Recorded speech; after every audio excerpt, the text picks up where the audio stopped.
Sponsored by Lance and Linda Benham, our next award is for Outstanding Magazine Article. Texas Jack Takes an Encore explores the fascinating life of John B. Omohundro, better known as Texas Jack. Texas Jack was the first cowboy to rise to a place of prominence in America and was the first to incorporate the trappings of the cowboy lifestyle into a stage performance. Texas Jack was inducted into the museum's Hall of Great Western Performers in 1994 and remains the earliest born person to be honored. The Wrangler for Outstanding Magazine Article is awarded to Texas Jack Takes an Encore by Matthew Kerns.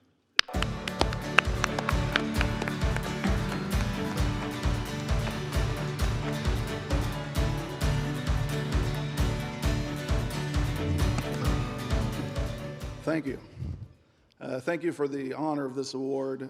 I'd like to thank my wife, Jamie, my parents, Bill and Lisa, and my children, who all listen to their fair share of Texas Jack stories from me.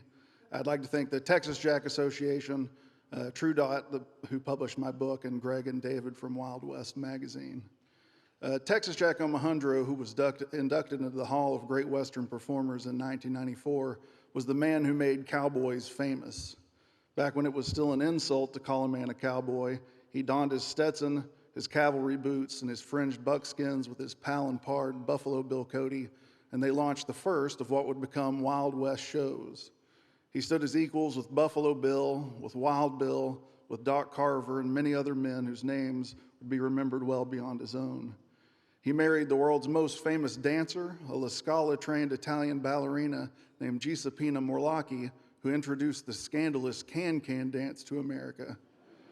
Without Texas Jack, to make the Cowboys famous, we wouldn't be here tonight, at least not at the Cowboy Museum.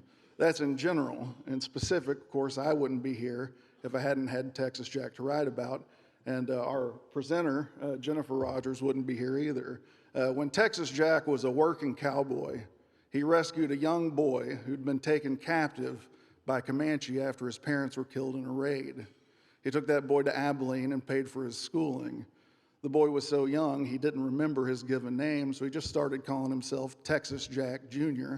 after the man that had saved him. When Texas Jack died, Jr. decided he also wanted to be a cowboy performer like his benefactor had.